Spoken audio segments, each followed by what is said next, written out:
Mystical. Hi, Mystical.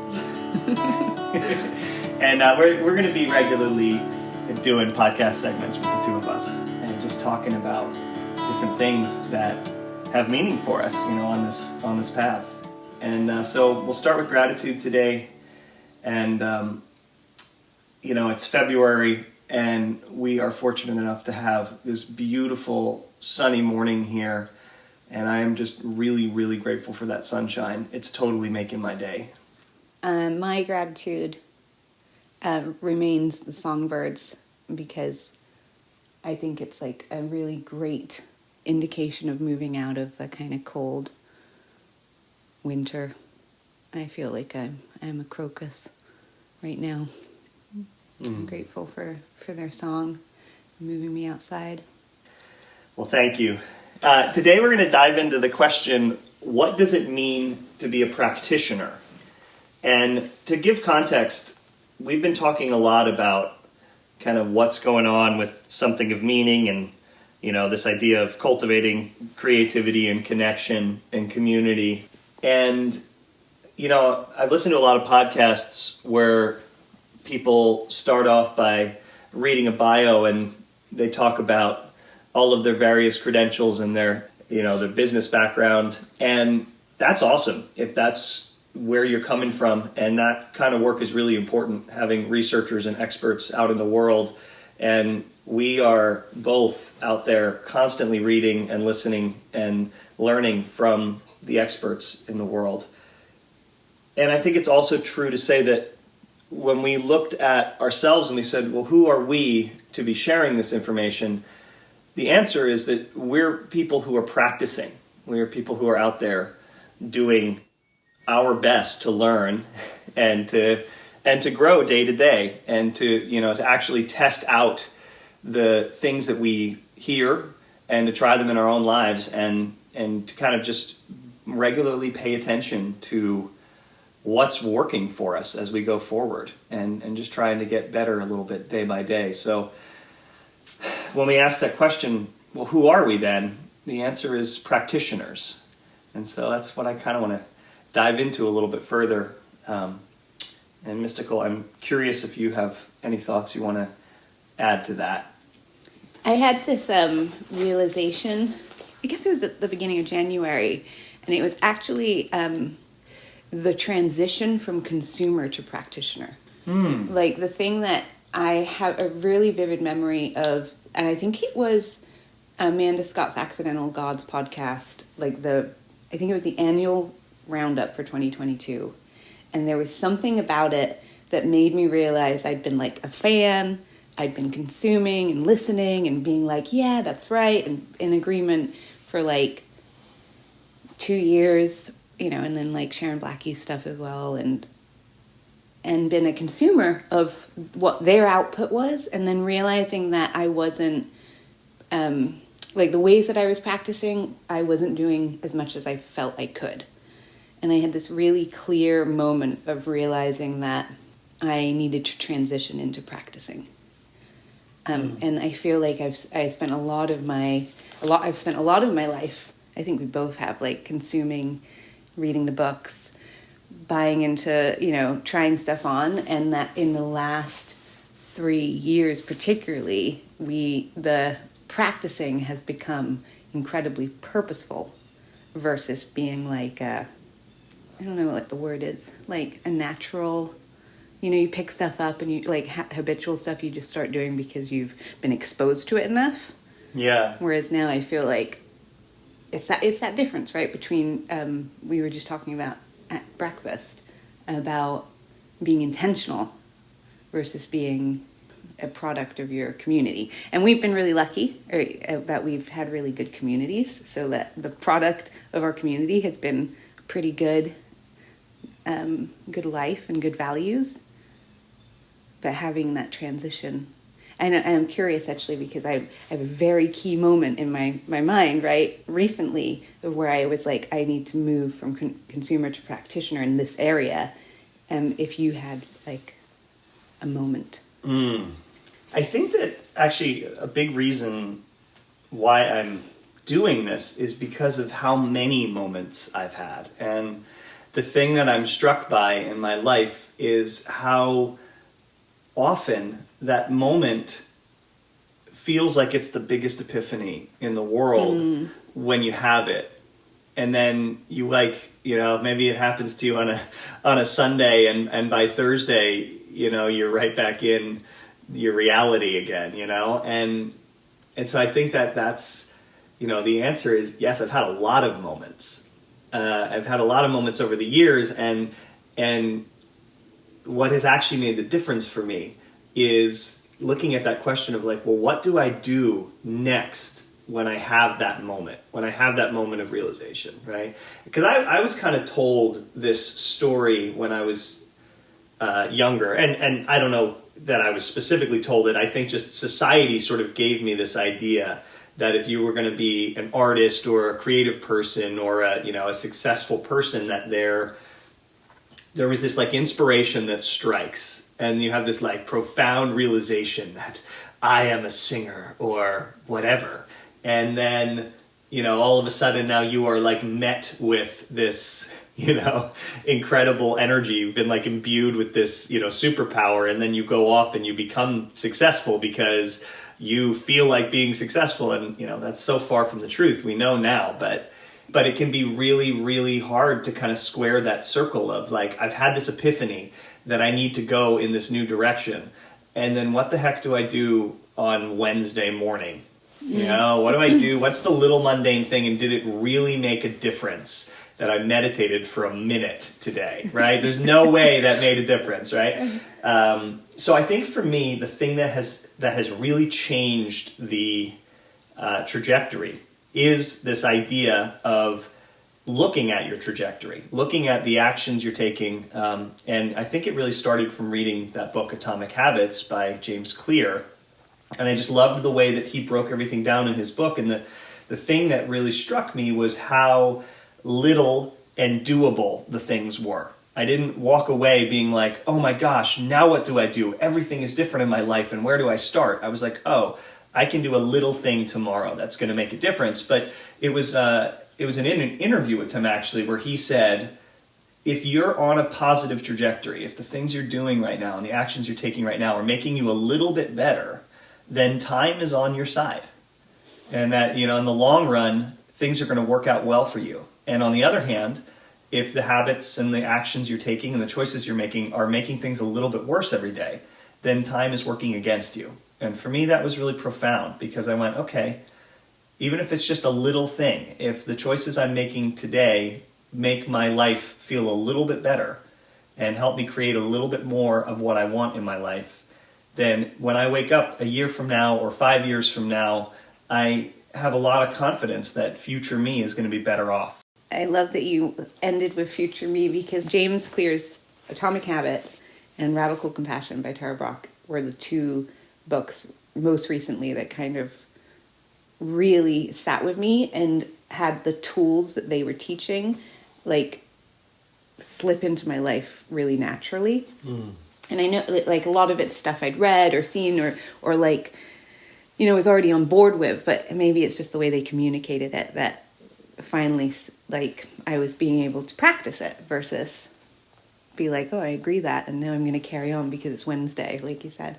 But you say this, and I can't remember if it's James Clear that said about the mountain. The mountain, yeah. I heard about the mountain from Neil Gaiman, actually. Oh yeah.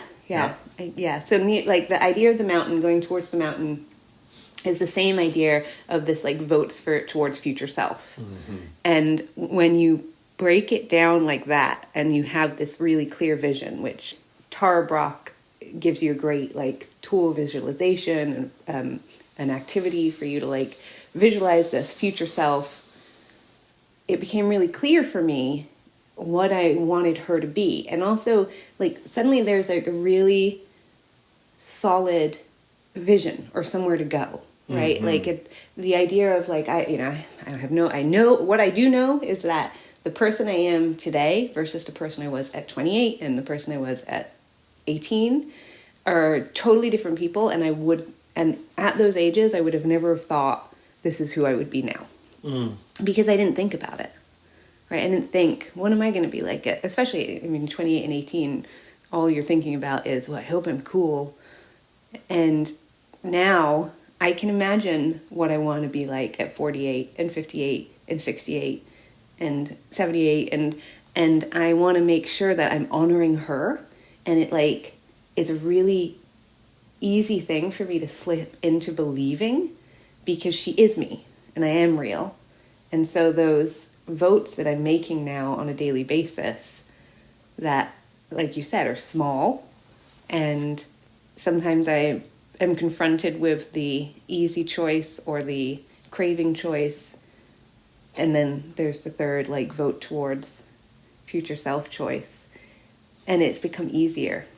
Glennon Doyle recently spoke about how a lot of the choices she has made have been like choices she made because of her children.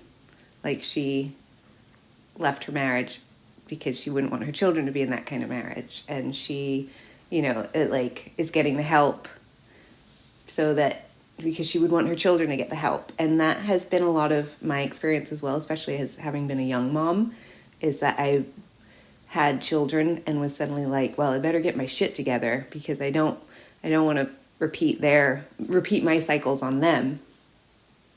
And I feel like having solidified future self has made me have that same relationship. I better make the vote towards future self because I don't want her to have to suffer for this. I love that. That's part of your mountain. Yeah, I guess, it's like I'm using future self as the mountain. Yeah. Oh, I love that. Yeah, because I think we actually have a lot of mountains, don't we? Right? Like there's the idea of the mountain of, oh, I want my career to look like this, or I want my body to look like this, or my health to look like this, or you can pick so many different things that you kind of think of as like an outcome that you're reaching. But that idea of, I want my habits and my actions and my choices to look like this in the future.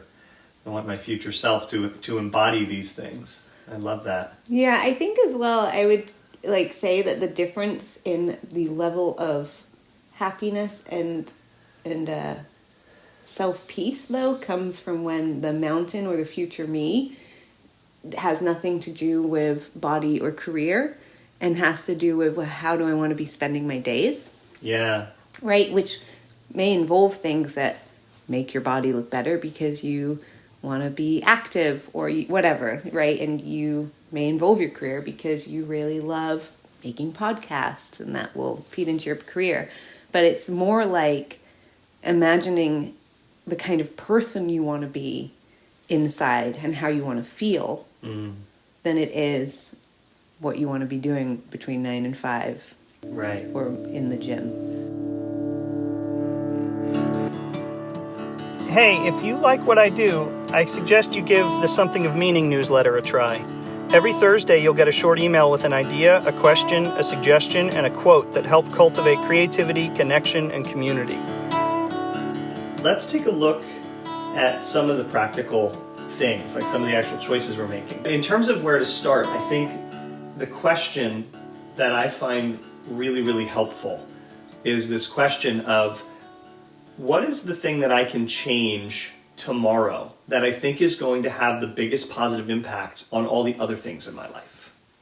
I can't wait to hear your answer because I think there was like a monkey brain version of me when you were saying that was like, oh God, there's no way I can answer this question without a bunch of people being like, oh fuck, I'm never going to do it. Because I feel like it's like, well, it's all of the hard things.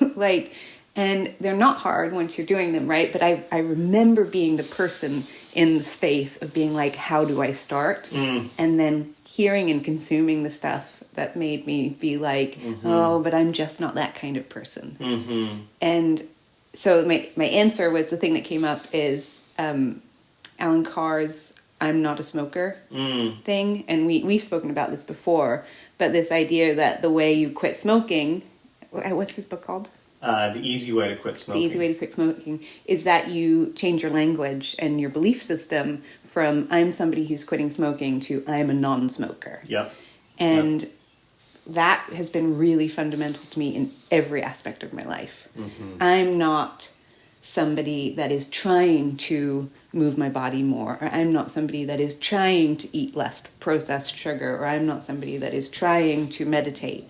I am somebody with a meditation practice. I am somebody that makes choices towards their future self, or I am somebody that moves my body every morning. Yeah. And that has been, it sounds so kooky, but it is absolutely the thing that has made it easier for me to do things and to feel like I'm worthy of them, right? I'm no longer the outsider looking in going, but I'm just not like James Clear, whatever. And the other thing that, and this plays into this, is I recently got some incredible advice from my boss when I'm ramping up on this new project, where she told me to stop self-evaluating and to make a plan that in 6 months I was going to schedule a one-on-one with myself, and I was going to sit down for an hour and evaluate how I had done over the last 6 months. And then don't think about self-evaluating but until then. Take it off my plate, take it out of my mind, don't worry about it, say, yep, I've got that, I'm going to do it in 6 months. And that has freed me up to just focus on performing as the best I can, rather than being was that good enough? Was that fast enough? And I just, when she told me that, I was just man, I'm applying that everywhere in my life. That's such a good trick. I love that. I mean, that's one of the coolest tricks I've heard recently. The nature of our subconscious is that when we're holding something in our thoughts, it tends to come back to us again and again and again, and it can nag at us. And we can't really put it down until we have put it down in some place that we can trust it will be kept safe. And so having that future reflection meeting literally on your calendar, and maybe even setting up an email reminder for yourself that tells you it's coming up in a week so that you're not going to miss it. That can make such a huge difference for you being able to be present and let go of that nagging thought and be able to come back to the things you're doing right now. So to answer your bigger question, I think that there's one thing that is important for all of us to remember, which is that whether we like it or not, life has costs, and there's no way to avoid the cost. The only choice you really have is whether you're going to pay the cost ahead of time for benefit later, or whether you're going to benefit now for cost later. And just to illustrate that point, I'll use sleep, right? Let's say we are watching a movie that we really, really like, and I just am going to finish this movie, or I'm going to binge the next episode, right? And we stay up watching stuff until 3 a.m. And then the next morning when we have to wake up at 6 a.m. to go to work, we really, really feel that cost. But boy, was that fun, staying up till 3 a.m, right? And we pay the price later.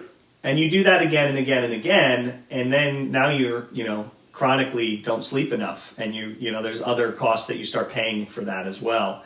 Whereas the flip side of that is that you go to bed, you put your screens down and you have your nighttime routine and you go to bed on time and you sleep really well, and you wake up the next morning and you have the energy for your day, and your workday goes really well because you had the energy you needed. But you had to pay the cost of giving up on that fun and enjoyment, that benefit of getting to watch that movie or staying up doing what you wanted to do. There's no way around that. And so every single, and it's just the truth, and I'm sorry for the bad news. I was just thinking how that we made some choices last night. Yes. While we were out dancing and having one too many drinks, that we are definitely, we're paying that cost a little bit this morning. Yeah, well, and we talked about it this morning. Actually, this is a great thing too. The thing that I have found, and we have both found to just be so helpful, is to just be paying attention after we do something, after something happens, and we've made a choice, and we're kind of in the post-mortem and reflecting on it, paying attention and going, hey, did that work for me? And for me, it was very clear this morning when I was reflecting back, I am so glad I went out, and I really, really enjoyed everything I did, and I am definitely not having that many drinks again. It was definitely one too many, so next time I'm going to be aware of that. The thing that I think is key here, what area of my life would shifting my choices into something that works better for me, something that benefits me after I have made that choice, right? What area is going to have the best impact, right? The biggest impact for me now. That's where you want to start. It could be sleep, could be exercise, could be diet, it could be journaling, it could be meditation, it could be seeing more of somebody or seeing less of somebody. There's a lot of different things. It could be doing your creative work. But the thing to remember in all of these things is that don't kid yourself and pretend that you can have it all, that you can have your cake and eat it too. Your choices are: make the choice to pay the price of doing the thing that I know makes me feel better later, or pay the price later. I had this funny thought earlier because I was thinking about how Amanda Scott is an inspiration for me here in like the wishing that we could go back in some ways to the tribal connection, or not going back, that's the wrong word. But I was thinking about like how my habit, like meditation or time outside and connection and quiet mind time. And then I was like, oh man, there's no way tribal Europe was walking around journaling every evening. I can totally drop that habit. I don't need to journal anymore. It's fine.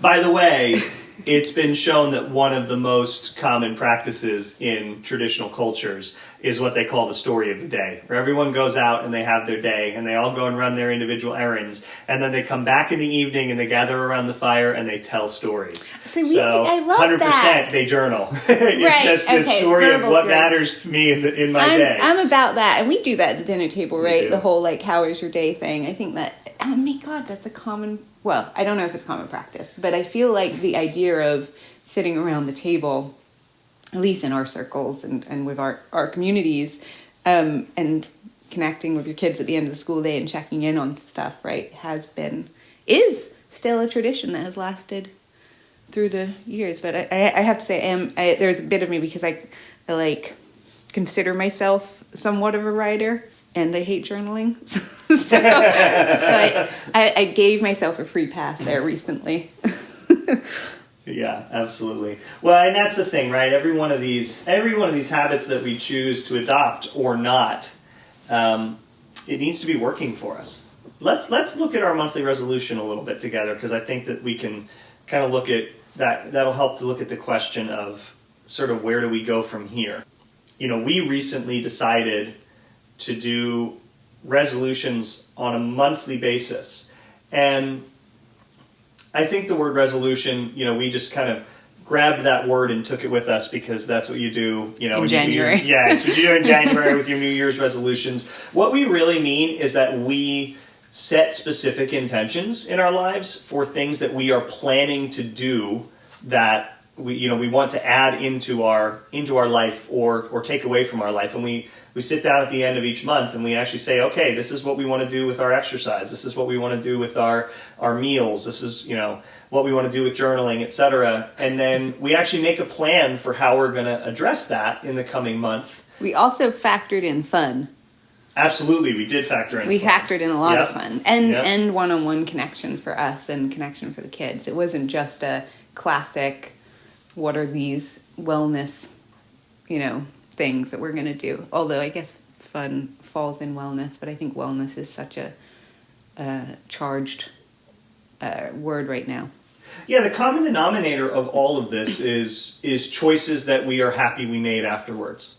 Yeah, I think as well the thing that's important for me about this is it came from a space of I'm a very all or nothing person, and you are, and I don't know if this is still true actually, so I'm down to hear if this is not true anymore, but historically you have been more of a, I don't want to overwhelm myself and I want to choose like one or two things, right? And like in the example of I'm like, we're going to work out every day and I'm going to do, and blah, blah, and this and everything all at once.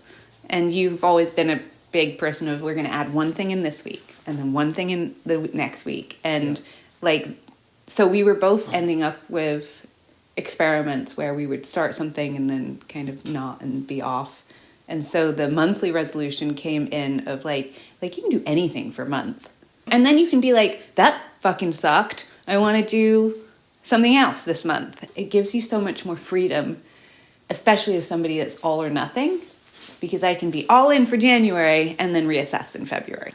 And having the limited time scale actually makes a huge difference, because let's say that you are looking at exercise and exercise is really hard for you. You know, if you tell yourself, I now need to go and exercise for 45 minutes every day for the rest of my life, I don't give you great odds on executing on that plan. You know, that sounds pretty miserable.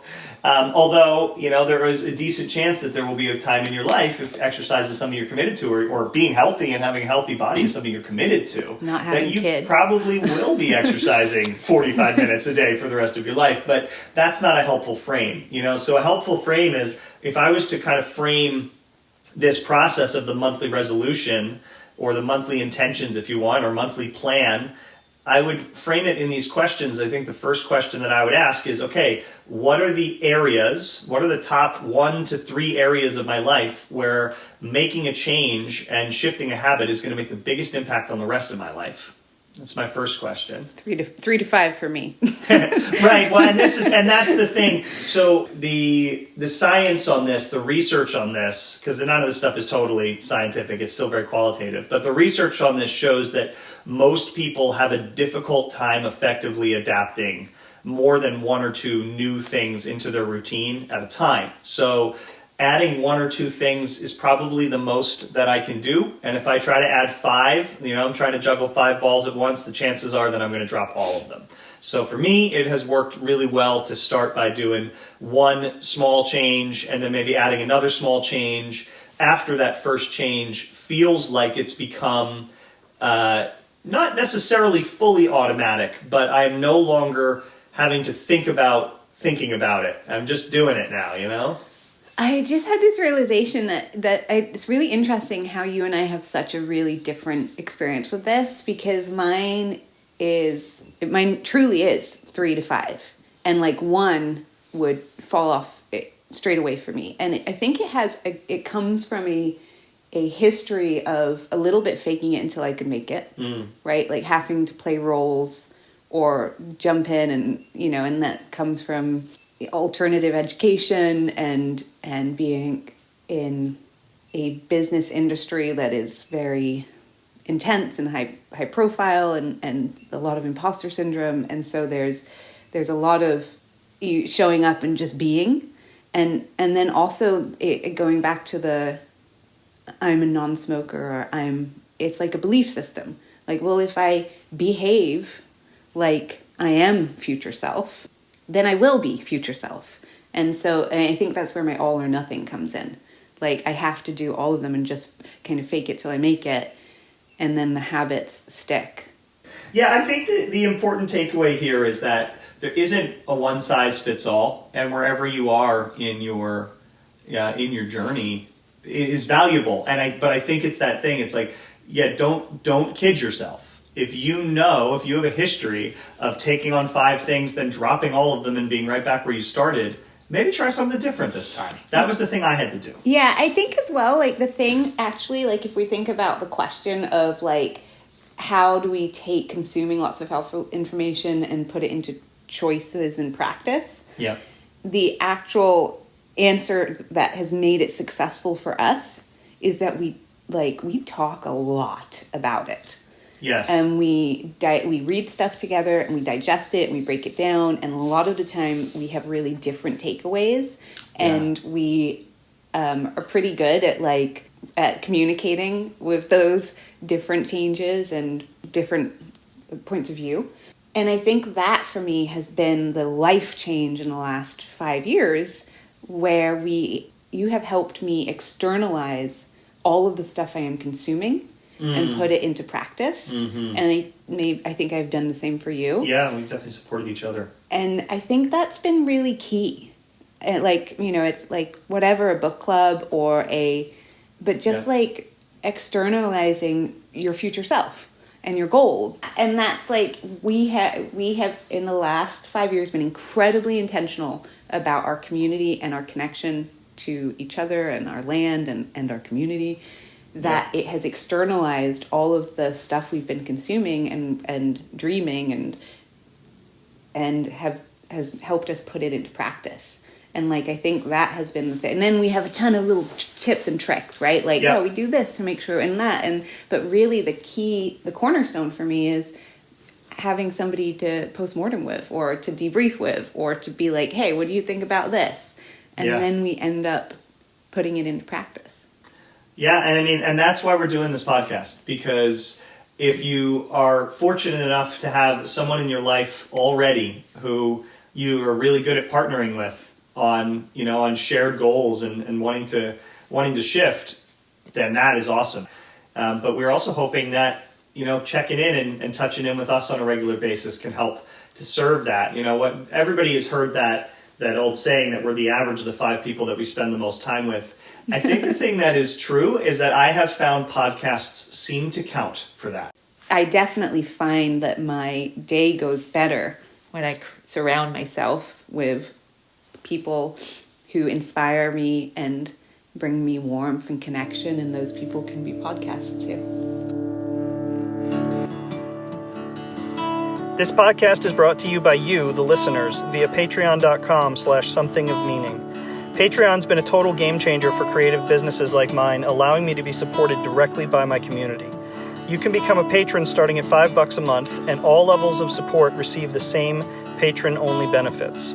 You'll get access to exclusive bonus content every month, and you'll also get to submit questions that we'll answer in our listener question episodes. To become a patron, visit patreon.com/somethingofmeaning.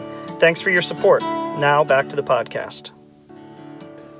The outcome of being really intentional about your habits and your choices and and actually executing on your plan is that there is few things in life that feel better than checking off the box of I did what I said I was going to do. Oh, and I love a list. When you've checked off that mental list, and by the way, I literally check off every single day. That feeling of I've checked off the things that I needed to do today. I checked off the things that I wanted to do that were important to me that I knew I would feel good about later. And then to go and watch TV after you've done that is like such a lovely feeling. It is such a, like, I am chilling. That is what I am supposed to be doing right now. Yeah, I love that feeling. The thing that came up for me, and I like wrote it down and then totally forgot to bring it up in that moment, was that like you have to be okay with being uncomfortable. And being uncomfortable means you're growing. And being uncomfortable means you're climbing the mountain, right? Nobody goes on a hike and doesn't feel it in their calves and their glutes and doesn't get a little bit out of breath and doesn't maybe get a blister on their big toe. But then they get to the top of the mountain and they pull out this is my dream, the baguette and the wheel of brie and the bottle of champagne, and they sit there and they have a lovely romantic picnic at the top of the mountain. It's my birthday next week, so just planting seeds, guys. And it's uncomfortable to get there, but there's so much joy in that being uncomfortable. And you and I have both experienced a lot of being uncomfortable in the last year. Yeah. Me with my new job, you with building something of meaning. And man, it's like there have been so many moments where I'm like, why did I say I wanted to be uncomfortable? This is the worst. But it's also like I have never been more at peace with my path. I have never found more joy, and I have never been more proud of myself and you. And it's basically, going back to the idea of paying the cost. It's like, let's use being uncomfortable as the cost. Would you rather be uncomfortable doing the things that make you really proud and happy later? Or would you rather be uncomfortable later as you look back and realize that the things you did, the choices you made that day, made you unhappy and made you feel worse about yourself and where you're going in your life? Like, what sort of what sort of discomfort do you want? Because you can't avoid discomfort. So pick your poison. I'm chuckling because there was a recent Glennon We Can Do Hard Things episode. Not just Glennon, it is the Doyle sisters and Abby Wambach, and they're amazing. where they do the life hacks. I think you listened to this one. Yeah. And I think it was Amanda that was talking about, don't not go to bed if you're angry. Like, go to bed if you're angry. And Glendon says something like, yeah, life will still suck when you wake up. And it's like... Yeah. And at least you'll have a good night's sleep. Right. Exactly. And I mean, it's funny and like, oh God, life is hard. And it is hard. And it's like, Buddhism says, right? The path of humanity is to suffer. Or Yes, and that suffering comes from resistance to what is. Yeah. That the suffering isn't actually what is, it's your resistance to it. It's telling yourself it shouldn't be this way. How many examples can we throw into one thing? Because also Richard Rohr talks about the two halves of life, and the first half of life is the building the vessel, and the second half of life is being uncomfortable. Yeah. And man, it's so true and so sticky and hard and vulnerable and ugh. And sometimes I'm just like, no, I'm going to binge watch the Dairy Girls. And other times I go out and I connect and I do the things that are votes towards future self. So as you're going out into the world and you're thinking about this, imagine your life. Ask these questions for your life, right? What is going to make the biggest difference for me? What is going to be the lead domino that will knock down some other dominoes and make my life better? What are the few things, the 1 to 5 things that I can make small changes at that are going to make a difference? What's the price or the discomfort that I can pay ahead of time that I'm going to benefit from later? And what is my plan? What are my intentions for the next, you can choose a month, you can try 2 weeks if you want, right? But what are my intentions for this next bite-sized period of time? And what is my plan? And then go and work your plan and reflect on it, again, having an accountability partner, having someone else who's on this journey with you is really valuable. But I also want to note this, because I think this is really important. You can absolutely be your own accountability partner, and that's one of the ways that journaling is really, really valuable. Sitting down at the end of a day and just saying, hey, what happened today compared to what I wanted to happen? What worked? What didn't? What do I want to change tomorrow, right? That has a lot of value. And if you have somebody else who's willing to listen and go along with this journey with you and reflect together and share, by all means you should do that. But you don't need to wait to find that to get started. Also, though, be vulnerable and uncomfortable with trying to go and find those people, right? Like, there's this great interview recently with Jane Fonda talking about finding friends. And, like, basically the message that came across was Jane Fonda just, like, nags the shit out of people until they're friends with her. And I realized, like, oh, I'm kind of like that. Like, I'm like, hey, you want to be my friend? Look what I'm doing. Do you want to do it with me? Like be brave and uncomfortable and find your tribe. Absolutely. I think that's a great note to end on. Well, thanks for listening, everybody, and we will talk to you soon. Bye. This has been the Something of Meaning podcast with Aidan Young. Original music and lyrics by Aidan Young. If you'd like to learn more, you can find us at somethingofmeaning.com. Thanks for listening.